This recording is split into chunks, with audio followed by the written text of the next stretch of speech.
to this. Oh my God. I was talking, I wished I knew your name. I hate to call you Brother Vietnam, but Brother Vietnam. I was talking to you, and I kept trying to read your expressions. He was talking about the miracles and the conversions and all the people getting baptized. And he was trying to make it sound like it wasn't a lot. But my Lord, I think it's fantastic. One of their converts is sitting right here. Am I right? It was a miracle. And she's here today. When you go back to Vietnam, whenever you go back and you step off that plane or train or boat, however you get there, you turn and you look at that country and you just lift your head, you and your precious family, and you say, God, you delight in us. And so you're going to give us this country. We will build apostolic churches. We will build Bible colleges. We will overcome. We will. Why? Because you delight in me. Why? Because I'm doing your will. Because I bear your name. Because your blood's in my vein. Because we are like. Because we are one. Because we had the same. You're not getting me. Because you are me and I am you. Because when you prayed to become one with your Father, I prayed to become one with my Father. So whatever you want, I want. And what I want's what you want. And you want the world to come to the saving knowledge of Calvary and salvation. That's what you desire. So do you delight in me in Vietnam? Yes. So if God does, then he will. I got to get out of this pulpit. He.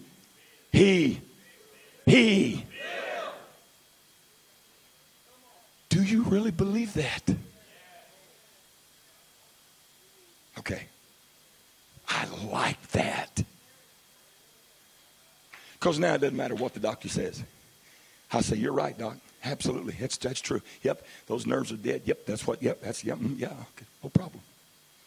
I used to leave the doctor's office. I mean, it was 2 times a month, and we graduated once a month, and then we went once every 3 months, and it's MRIs every 90 days, MRIs every 6 months, and it's just it's craziness.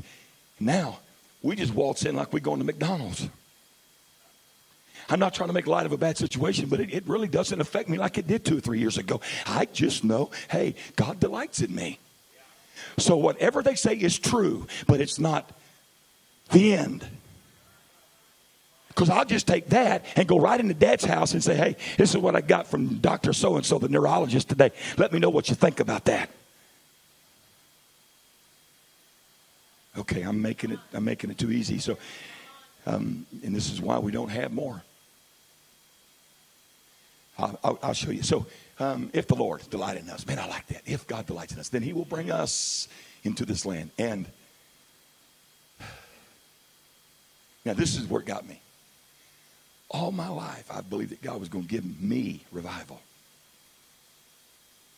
All my life, I've preached. Every church I pastored, which has only been 2, God's going to give me the city. God's going to give us this county. God's going to give us this region. That's not what that said. God said, I'm fixing to shake things up. Because if you ever get to the place where you know I delight in you, then you'll believe that I'll give you the land. If God delights in us, if you ever get there to believe that I delight in you, it'll change how you think. It'll change how you pray. It'll change how you operate. If you ever get to the place where you're convinced I delight in you, you will then know I will bring you to this particular moment. But what happens there needs to change. Because you're waiting on me to give this place to you. But the true gift is you to it.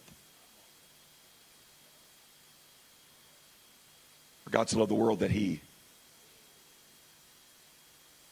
God's perfect love, God's perfect way, God's perfect proof of concept, God's perfect law of first mention, whatever you want to call it, is his ability to give something to something that overwhelms the something. And so God says, I'm giving you to Pakistan. I'm giving you to Vietnam. I'm not going to give Vietnam to you. I'm going to give you to Vietnam because I delight in you. And wherever you go,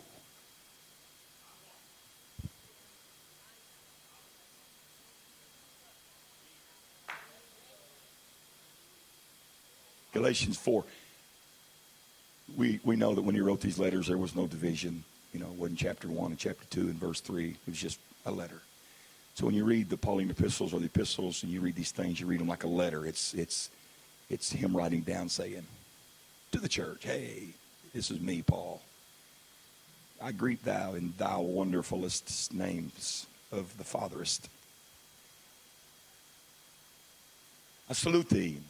All the salutations in order. All this tremendous stuff that Paul did.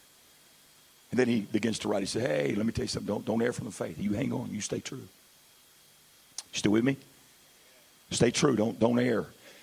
FYI, if anybody comes preaching another gospel, if anybody comes telling you anything different, you let him be accursed. Don't you believe anything any different. How in the world can you start? He lays it plow deep. He just pastors them like a good pastor. He's writing a letter. Earnestly contend. Hang on. What was once delivered. Don't let go of it. Hold on to it.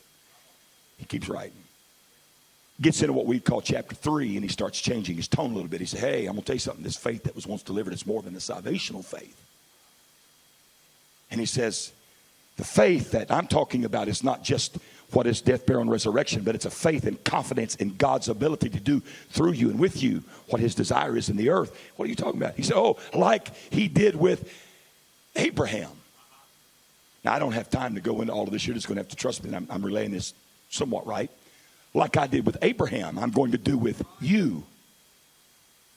I'm going to take somebody and convince them to get up, get out, and get in.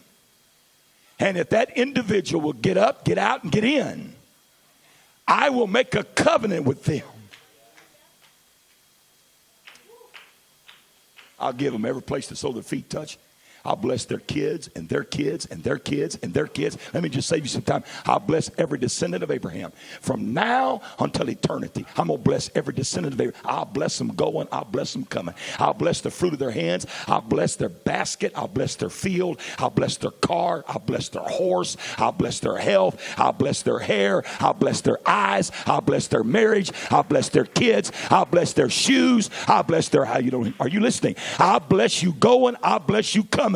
But you're going to have to do something for me. This is what Paul's saying in the 3rd chapter of the book of Galatians. He's saying, as he was with Abraham, as he made a covenant with Abraham, as he said to Abraham, as in seed, not as in seeds. So you cannot say we are not separate. You cannot say that we are separate from Abraham. You cannot say that's what God did for Abraham, but God won't do that for me. If God did it for Abraham, God has to do it for you. That's why, folks, I'm trying to hurry. That's why Paul was so emphatic when he said, as not as in seeds, as in many, but as in seed, as in.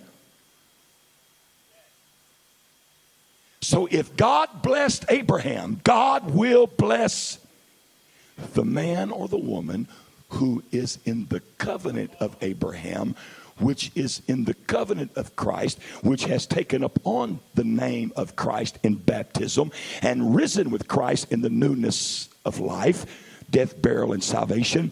These are the ones that I will be in covenant with. And so are you still with me?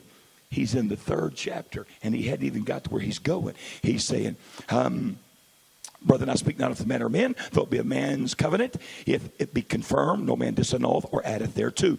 Galatians 3:16. Not Abraham and his seed, singular, where the promise was plural made. He saith not as to seeds, plural, as of many, but as of one, singular, and to thy seed, singular, which is Christ. Then he concludes in the 3rd chapter of the book of Galatians, for as many of you as have been baptized into Christ have put on. But before faith came, we were kept under the law, shut up under the faith which should after be revealed, wherefore the law was our. So the law was the mode of transportation to take you from one place to the next place. But after faith has come, you no longer need. Your faith is supposed to do this. Stay with me. For as many of you put on Christ or been baptized into Christ I put on Christ. There is neither Greek nor Jew. There's neither bond nor Greek or free. There is neither male nor female, for ye are all one in Jesus Christ. Verse 29 of Galatians chapter 3. And if ye be Christ, then ye are Abraham's seed and heirs according to the. And then he starts, just stay there, go to chapter 4 and verse number 1, and I'll close.